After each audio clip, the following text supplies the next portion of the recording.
This video is brought to you by Diamond Art Club, a sparkly DIY craft for all ages.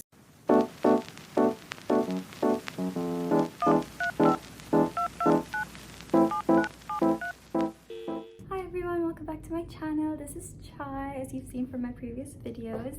This month I've got a bunch of ongoing series going on. I've got charms, I've got bags, I've got plushies coming very soon, and starting from this video I've also got wall decor for your room. My goal is to provide you with lots of ideas for what to crochet this summer, and I'm going to do that through these ongoing series, so definitely subscribe and you'll see lots more. I've been trying a bunch of new things that I can't wait to share with you very soon. I've tried sewing, patchwork, DIYs, thrift flips, and one of my new favorite relaxing craft hobbies, diamond painting. Diamond painting is a new DIY craft hobby that's like paint by number, but with colorful raisin rhinestones that shimmer and shine. Each Diamond Art Club kit includes everything you need for the craft. All the tools, the colorful diamond rhinestones, a premium color-coded canvas, and other goodies like organizational stickers. The steps are incredibly simple. Peel back the film, select the symbol you want to work on, identify the diamond bag that matches the color code, and pour the diamonds into the tray. These are all included in the kit. Press the tip of the magic applicator pen into the wax. It's so cute and heart-shaped. Use the pen to pick up the faceted side of the diamond, then place the diamond onto the corresponding symbol on the canvas. Just look at how beautiful the completed painting is. The sparkle is amazing and I can't wait to hang it up.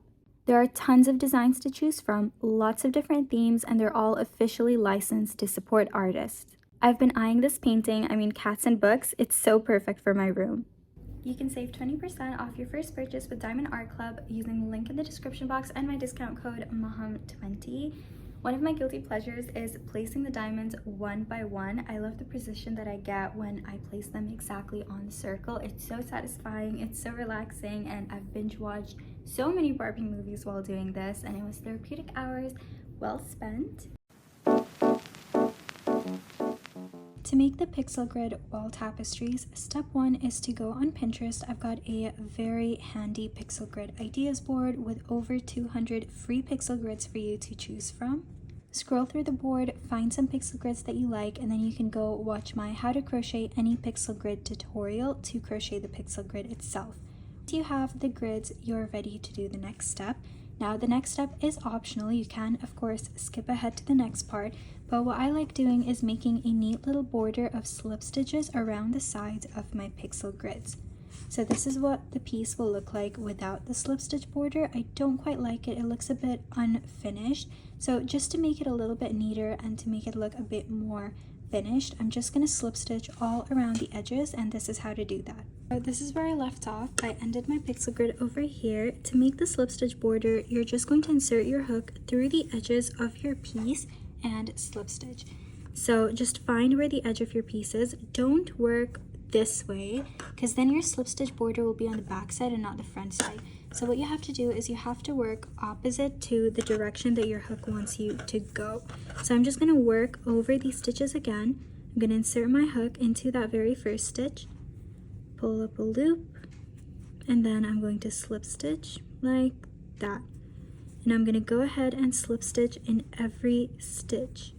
This is how I'm going to start this neat little border. And as you can see, the slip stitches will start forming. Make sure to make these not too tight, otherwise your work might get all crinkled up because the slip stitches will pull your piece tighter. I'm going to work on this side, so I'm just going to turn my work. I've got one more stitch that I want to go through right over there. It's always super tricky because we don't usually chain there. And now I'm just going to insert my hook wherever I get space as close to the edge as possible. So over here, making sure not to make them too tight. I've got some space there, so I'm going to push my hook in and slip stitch. And that's basically it. So remember not to go too far away to the edge over here. Always try to stay as close to the edge as possible. Now I've reached the other side, and this time I'm going to be working into the chains. So go into that last one and slip stitch, then into the chains as well. So once again, as close to the edge as I possibly can be, and just not pulling it too much. Now I'm going to go all the way over here and back down till I reach the other side. If you want, you can also make this slip stitch border with a contrasting color, and I'm going to show you how to do that next because I don't really like how plain this looks and I want to add a little bit of extra something. If you want to end your pixel grid work like I want to right now, you just have to fasten off, and you can do this by chaining 2 and cutting your yarn. You can pull and tighten, and this is how you're going to end your pixel grid.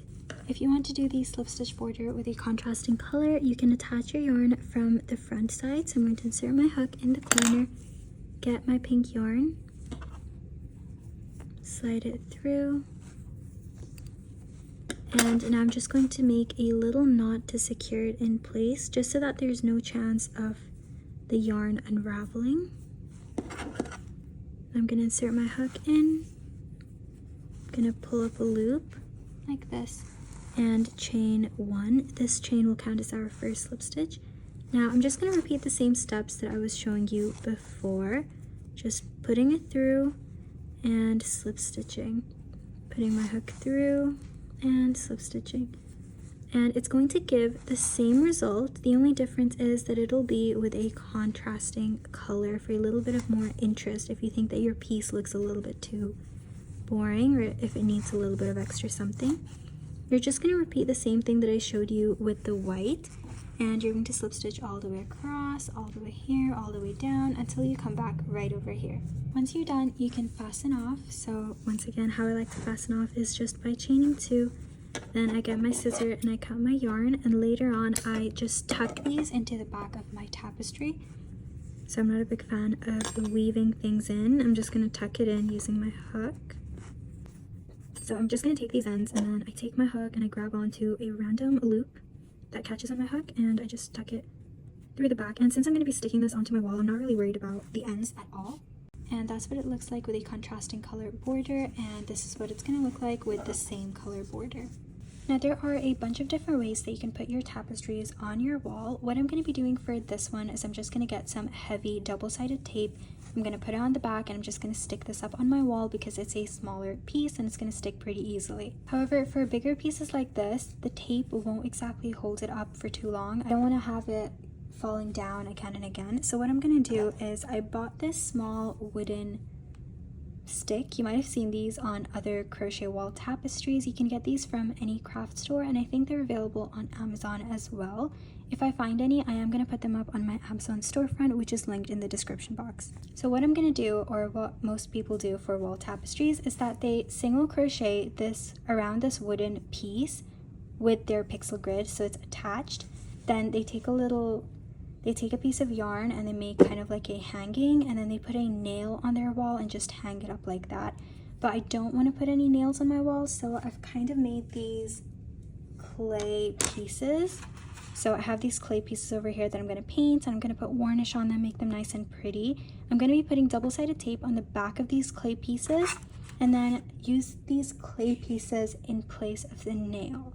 Let's pretend that there's this string that's at the top of my pixel grid. There's the wooden piece.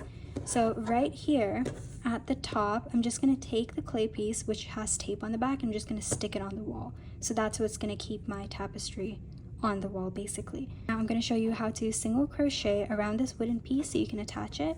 For this tapestry piece, when I was done, I didn't fasten it off because I wanted to attach the wooden thing on it. So what you're going to do is you're just going to line it up. You're going to get your yarn on the other side like this, and you're just going to chain 1. So just grab onto this, keep your wooden piece there, and just chain, basically attaching your wooden piece onto your pixel grid piece. And then I'm just going to turn my work to the other side while holding onto the wooden piece. Then I'm going to insert my hook through a stitch like that, and then I'm going to single crochet. So I'm going to get my loop through and then single crochet like normal. So what we're doing is single crocheting around the wooden piece so that it gets attached together. So once again, I inserted my hook through, I grabbed the yarn, and I single crocheted. And you're going to do this through all of the stitches until you reach the other side. I'm just going to show you guys one more time. Try to keep an even tension, so insert your hook through the piece, grab your loop and bring it up, and then yarn over and go through both the loops on your hook, making a single crochet. This is what my finished work looks like. That's what the back side looks like. And now you can also repeat these same steps. Get another wooden stick and you can attach your yarn at the side and repeat the same thing over here. So what this will do, if your work is curling like this, the wooden piece is going to help it straighten out, so you have a really nice straight tapestry and you don't have to worry about your work curling like that. Once you're done, you're just going to chain one. And before we cut the yarn, sorry, my chain just got a little bit twisted. Before we cut the yarn, you're going to pull this as long as you want your hanging thing to be. I'm just gonna pull maybe a hand's length and then just cut the yarn, and I will make adjustments later. I'm just gonna pull this. So that's how long I have it so far. You can just tighten the chain so that stays fastened on. And now just see how long you want this little hanging thing to be, and you can just tie it over here with a knot. And that's basically what I mean when I say I'm going to use the ceramic piece with some tape to basically have the tapestry just hang from the wall. Next, I'm going to show you how to make a necklace hanging clay / crochet thing. So what you can do is just out of ceramic clay create a slab like this. It can be curved, it can be straight. Smoothen it out with water, paint it, and then I put some varnish spray over it to make it a little bit glossy. I was in a bit of a rush, so my sides aren't as neat as I want them to be, but I'm gonna hang it up, so hopefully that won't matter too much. Then we're going to crochet some bows, and I'm going to stick them onto this little ceramic thing with hot glue. So now I'm going to show you how to make this bow. The size is adjustable, so you can make the bow as big as you want it to be. To start off by making a slip knot. Once you've got your slip knot, you are going to chain the length that you want for this flat piece over here. So it's made out of 2 separate pieces. Whatever length you want for this straight piece over here, just double it because it's going to go on the back as well. So I'm going to do 17 chains. Make your chains not too loose, not too tight. Once you've got your chains, you are going to skip the first chain and single crochet into that second chain over there. And then you're just going to go ahead and insert 1 single crochet into every chain all the way to the end of the row. This is going to build some thickness for your bow. And of course you can do as many rows of single crochet as needed to make the bow as thick as you want it to be. This is what you should have, and now we're going to start our next row. I'm just going to turn my work and start my next row from that first single crochet over there. Inserting my hook into that first single crochet, I'm going to start my next row of single crochets. So I'm going to do only 2 rows of single crochets because I don't want my bow to be too thick. However, if you want to make it thicker, once again, just do as many rows of single crochet as you want to. Once you've done as many rows as you want to, we're going to be joining this together. So you're going to fold your work in half, like this, and you're going to insert your hook through the edge of that first piece. So as close to the edge as you can get your hook to go into. So my hook's not going in there, so I'm just going to move to the other side. And then insert it through that other piece over there. And you're going to slip stitch. So pull that loop through both the pieces and then through the loop that was on your hook. And I've got some space on the side. So I'm also gonna do, I'm so sorry for the background noise. Sometimes it feels like I'm living on the road, even though I'm up on the 6th floor. Gonna go through both of those pieces and slide it through, and then through the loop as well, making another slip stitch. Now we're going to fasten off because we're done with the first piece. So I just chained 2, and now I'm gonna cut my yarn off, pull and tighten it. And when I'm folding my bow and I'm turning it into an actual bow, I'm just going to place this on the back side, and this is what my front side will look like. Now we're going to be making these bottom pieces over here. So for this, once again, you're going to start off with a slip knot, and this time I'm going to chain 13. So slip knot, I'm going to chain 13, and I'm going to skip my first chain and single crochet into that second chain. And once again, we are going to insert 1 single crochet into every chain.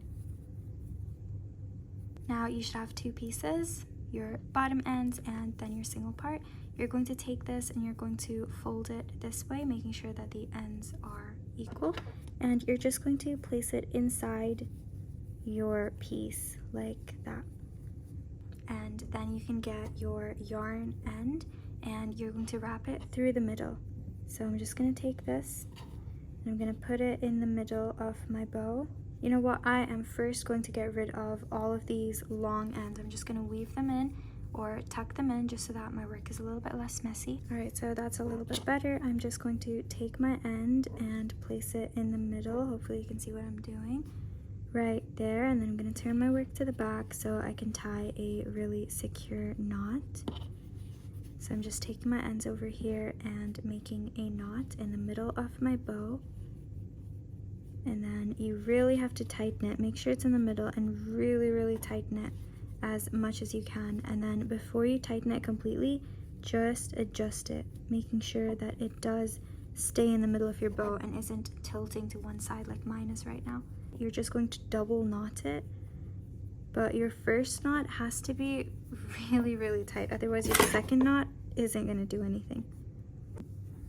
Once that's done, you're going to take the yarn piece that you tied that knot with and you're going to begin to wrap it around your bow like so, and you have to wrap it really tightly, and you have to make sure that it's tight in every wrap that you do, otherwise you might get weird bumps. Just make sure it is super duper tight and make sure that you're covering not just the center but a little bit off to the side as well, so you get that nice little twist in the middle. Once I'm done, I'm just going to tie this with any of the other ends that I've got left behind over here. So I've got this end, so I'm just gonna tie that onto but this part might be confusing, but just find an end that is still at your bow and just tie it off. I don't know how to explain this part, but I'm basically just securing it in place. You can also just cut the yarn and then weave it in. I don't like weaving things in, so I usually just tie knots and then hope for the best. If you want more ideas for what to do with your bow, you could probably take a ribbon and wrap it in the center as well, just for that extra bit of something. That would work as well. And there you go, that is your little bow.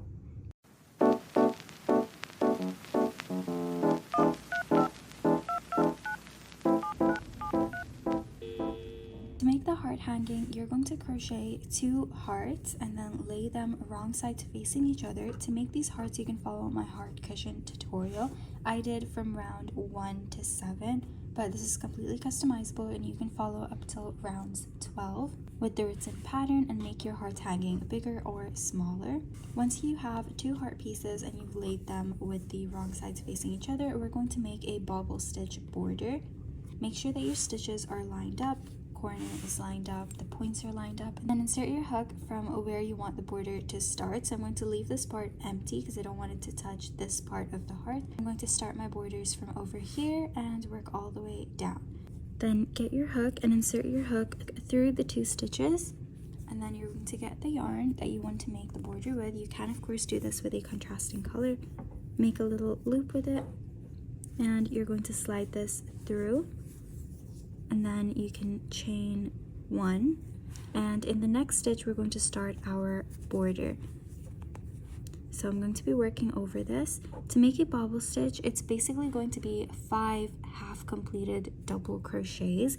So you're going to yarn over, insert your hook through both the pieces like this, and you can work over this end over here, pull up a loop, and you're going to do half of a double crochet. So you're going to yarn over and pull through 2 loops, but you're not going to complete the double crochet by yarning over and going through the other 2. Instead, you're going to yarn over again, insert your hook back through that same stitch, pull up a loop, and once again do a half completed double crochet. So we did this 2 times. We have to do this a total of 5 times. So 3 more times, yarn over, insert your hook and pull up a loop, and then do a half completed double crochet. I've got 3, and then we're gonna do 4 and 5. And to check if you're on the right track, at the end of your half completed 5th double crochet, you should have 6 loops on your hook. Once you've got 6 loops on your hook, yarn over and just pull through all 6 of them like this. And that is your first bobble stitch. Now in the next stitch over here, you are just going to slip stitch. So we're going to make a pattern of bobble stitch, then a slip stitch, bobble stitch, then a slip stitch. And this is what the front is going to look like. So we're going to use the front side of the heart and not this back side over here. However, you can always just switch out your bobbles by pushing the stitches this way, like that. So you can just pick this later, but it might be easier to keep this as your front side because the bobbles are just going to form on the other side by themselves.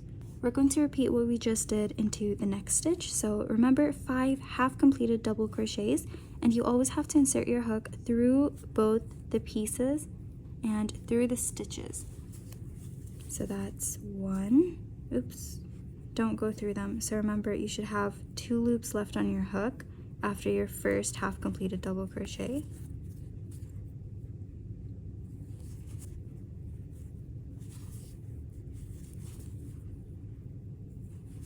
And then we're going to do our second, our third,